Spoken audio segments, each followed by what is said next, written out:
Parshas Mishpatim comes immediately after the giving of the Ten Commandments, the Aseres HaDibros, in last week's Parsha. It's interesting that it's actually sandwiched in between two passages of the Torah that deal with the giving of the Torah, because at the end of Parshas Mishpatim, the Torah rolls back to the story of how the Jews are still standing at Har Sinai and they say Nasa v'Nishma. So sandwiched in between is these laws of the Mishpatim, what we call the civil order, the civil laws of the Torah. I want to make an observation that there is a tension within Judaism about government in general, about the imposition of societal law. The tension is that there's an acknowledgement that there should be a certain sense of autonomy for the individual to serve Hashem in the way that he or she wants to serve Hashem. It's not government's business to tell you how to observe Shabbos or not observe Shabbos. But at the same time, in a biblical society, there is the institution of theocracy, where if a person flagrantly violates Shabbos, they are supposed to be hauled off and to be tried for treason or rebellion against the Torah. So there's a balance there that on the one hand, religious coercion from the society without is not going to necessarily make me into a holier person. That's not the objective. But at the same time, the Torah's desire is that there should be a holy society where there is a maintenance, at least publicly, of people observing the commandments. The objective thereby is not to coerce people to religious observance or to connect with Hashem, but there is that balance that has to be created.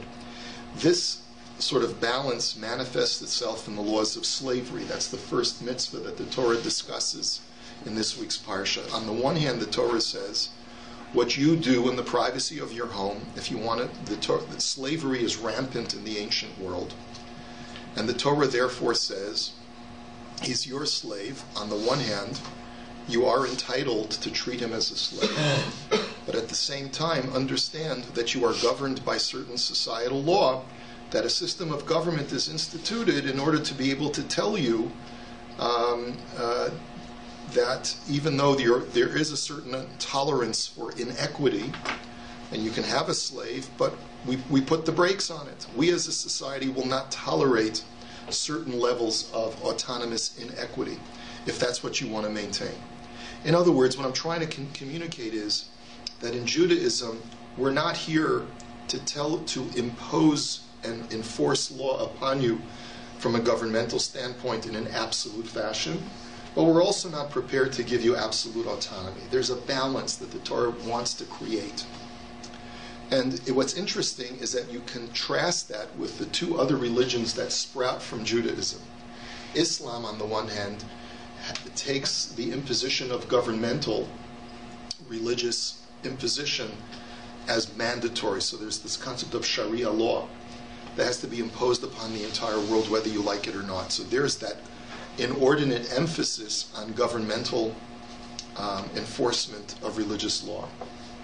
And in Christianity, there's at least one form of Christianity which de-emphasizes any sense of governmental policy to make society into a more moral or religious society.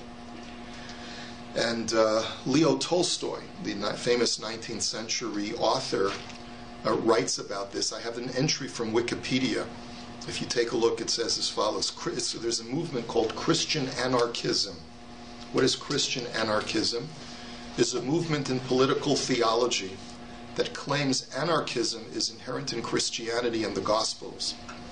It is grounded in the belief that there is only one source of authority to which Christians are ultimately answerable. The authority of God is embodied in the teachings of Yashka, and thus rejects the idea that human governments have ultimate authority over human societies. Christian anarchists denounce the state as they claim it is violent, deceitful, and when glorified, idolatrous. But it goes further than that. Tolstoy wrote extensively on his anarchist principles, which he arrived at via his Christian faith, in various books.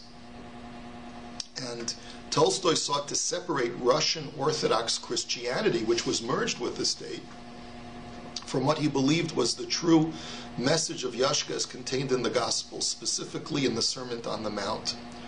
Tolstoy takes the viewpoint that all governments who wage war and churches who in turn support those governments are an affront to the Christian principles of nonviolence and non-resistance. He called for a society based on compassion, nonviolent principles, and freedom. Tolstoy was a pacifist and, of course, a vegetarian, because they always go together, right? Yeah. I don't know. Well, what he's referring to, the Sermon on the Mount, as is quoted in the book of Matthew, is where Yashka says as follows. He says, "You have heard that it has been said, an eye for an eye and a tooth for a tooth," right? Which is, of course, the government, the Sanhedrin, has a right to impose the law upon those who violate societal law, right? "But I say unto you that ye resist not evil, but whoever shall smite thee on thy right cheek, turn to him the other cheek also. And if a man will sue thee at law and take away your coat, let him have thy cloak also. And whosoever shall compel thee to go a mile, go with him twain. Give to him that asketh thee, for from him that would borrow of thee, turn not thou away." So you see that the attitude in this passage in the New Testament is that who needs government to enforce or to remove evil from within society? You should tolerate evil. And not only that, but turn the other cheek to evil and allow evil to continue, and eventually people will learn from your example. And there's a certain virtue to that, but the Torah says, come on, get real. The Torah's attitude is, you can't just let yourself be walked over because of evil people. The Jewish community, the Jewish society, has to be able to put an end to criminality. We cannot just allow anarchism to flourish and just allow people to be criminals and rob you blind. That's crazy. There has to be justice within society. And so based on that, you know, one of my favorite modern day anarchists is John Lennon. Imagine no possessions, I wonder if you can. No need for greed or hunger, brotherhood of man. Imagine all the people sharing all the world. It's a beautiful thought, isn't it? The fallacy of it is that when we want, you know, so there's a debate, was he a socialist or was he an anarchist, right? The point is that the inherent problem with anarchy is that it assumes that if you just bring down, just abolish all the rules of the society or of community, everyone will eventually fall into line. Everyone will behave themselves. Let's bring in 25,000 Assyrian Arabs who come from a culture of violence and of misogyny and rape and so forth, and we'll bring them into the Western world. And don't worry, everything will be good. They'll fall into line and they'll understand what it is to be part of a Western society which tolerates everyone. And everything is beautiful. And everything is groovy. But the fact of the matter is that mankind is never worked that way. And until Mashiach comes, and we truly will be able to beat our swords into plowshares, we have to be able to protect innocent people from people who truly harbor evil in their hearts, or have value systems that tells them that they can exploit others for personal gain. Whatever you're going to call that. I call that evil, but whatever you're going to call it. So to sort of reflect upon this balance, you have a Gemara, a very interesting Gemara in Sanhedrin, source number 1. The Gemara in Sanhedrin, Daf Tzadi Ches, says, Omar Rebbe Simloi Mishum Rebbe Elazar Rebbe Shimon, Ein ben David ba ad sheyichlu kol shoftim v'shotrim Yisrael. That the Messiah, King David's scion, will not come until all judges and police officers are abolished from the world. Shenemar ve'ashiva yadi alayach v'sroch kibor sigayach, etc. ve'ashiva shoftayach. That God says, I will abolish all police officers and all courts. That's a beautiful thought. That's what John Lennon is talking about. No rules, no religion, no impositions of government upon society, no law, no police. Now that's a beautiful thought. Isn't that a wonderful world? Yes. But we're not there yet. abolish the police? What do you think is going to happen? Everyone's just going to share everything that they have? It doesn't work that way. We're not there. We're not at that point where the Yetzer Hara has been eradicated from mankind. And therefore, the imposition of shoftim and shotrim is necessary for society to be able to function and for us to protect the innocent and the vulnerable. The Medrash says in Parshas Mishpatim as follows, Medrash Rabbah, Ve'ela ha-mishpatim, these are the rules that you shall place down for the Jewish people to structure society. Ma ketiv lamala min ha-parsha, what is written right before this section? It says, V'shaftu es ha'am b'chol eis. It says right before the Ten Commandments that Yisro had given Moshe the advice to set up a judiciary while they were still in the desert. And va'omar kan ve'ela mishpatim. And then over here, after the Ten Commandments, God gives us a set of laws about how to structure society. And v'hadibrot be'emtza. And notice that the Ten Commandments, which represents the giving of the Torah, how to be a holy people, is situated, sandwiched right between two laws about how to structure society. One is how to set up a judiciary, which Yisro instructs Moshe, and the other one is the general laws of how to structure a moral society which allows people to function properly without being oppressed. And the Medrash says, Mashal matrona shahisa mahaleches hazein mikan v'hazein mikan v'hi be'emtza.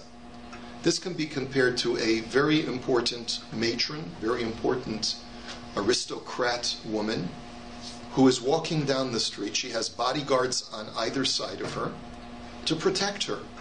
That's the image that is being conveyed by having laws of judiciary on one side of the Ten Commandments and laws of judicious societal practice on the other side, to show that we need to protect the Torah by creating a structured society. And that's why Shlomo HaMelech in Mishlei says that the pathway of justice is where your tent, your Torah shall be situated. HaTorah omeres be'ezen nesiv ani mahalechet ahalech b'darkan shel osei tzedakah. The Torah says, which pathway shall I go? Through which pathway shall I go? I will go in the pathway of those who perform acts of justice. Betoch netivot mishpat Torah be'emtza v'dinin melefaneha v'dinin me'achareha. And that's why I want to have on either side of me laws of justice, so that the Torah is bounded properly by proper societal structure to protect those who wish to observe the Torah properly.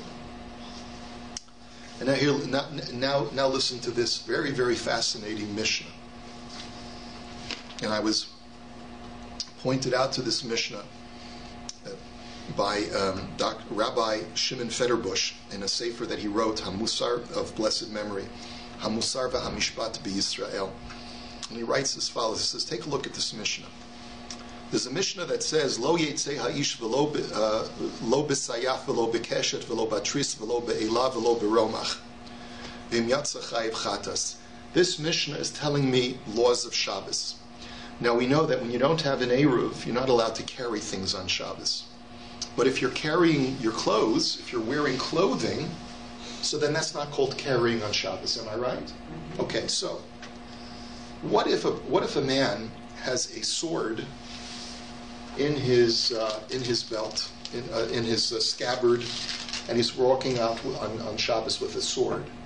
Is that considered to be part of his clothing? Is that part of his dress? Or is he considered to be carrying on Shabbos? Or let's say he has a shield strapped to his arm. Is that part of his clothing, his garb? Or is that considered carrying on Shabbos? That's the subject of this Mishnah. Says the Mishnah that according to the rabbis, that's called carrying. That's not part of your normal garb. But comes along Rabbi Eliezer and he disagrees. He says, Omer, tachshitin hein lo. He says, no, that for a gentleman to walk out on the street with his sword and his shield, that is a distinguished form of dress. You know, like the, who are they? Is it the Sikhs? Is it the Sikhs who have a dagger? It's part of their religious garb. The kirpa. The kirpa? Kirpan, K-I-R-P-A-N. K-R-P-A-N. K-I-R. K-I-R-P-A-N, Kirpan. Kirpan. Right. But I think the Sikhs also maybe, Sikhs. they are the Sikhs, yeah. So there are some people who say, no, and of course, you don't even have to be, it's not even a religious issue for many people in the medieval and ancient world, but it's an issue of this is how we dress when we walk outside. You know, like or the Wild West, you know, in the 19th century. How do you walk outside without a gun in your holster? Right? That's normal. That's how everyone walks around. So, of course, that's not carrying, says Rabbi Eliezer. That's part of your normal adornments. V'chachamim omrim, einon ela leganai. But the Chacham say, Rabbi Eliezer, you're simply mistaken.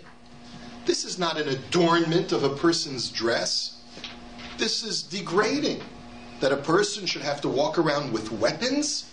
Weapons represent the lowness of mankind. So how can you say that this is an adornment, this is an enhancement of a person's garb? And I'll prove it to you, they say. Shenamar, as it says in Isaiah, V'chitetu charvotam li'itim v'chanitotehem lemizmarot. Lo yisa goy el goy cherev v'lo yilmedu od milchama. He says, look, it says in the future world when Mashiach comes, people will beat their swords into plowshares and their spears into pruning instruments, and no nation will rise up against another nation with the sword, and no one will practice warfare ever again. So you see that this is not desirable for people to walk around with weapons. How can you call this an adornment? How can you call this an enhancement to a person's dress? It's simply not true. Well, what do you think Rabbi Eliezer's response is to them? Take a look at the Talmud, because the Gemara actually continues the discussion that's started in the Mishnah. In source number 4, from Masechet Shabbos Daf Samech Gimel. So the Gemara says, Rabbi Eliezer Omer Tachshitin Hein Lo Tanya Omer Lo Rabbi Eliezer. So the rabbi said to Rabbi Eliezer, how can you say that this is an adornment, that this is an enhancement? He says,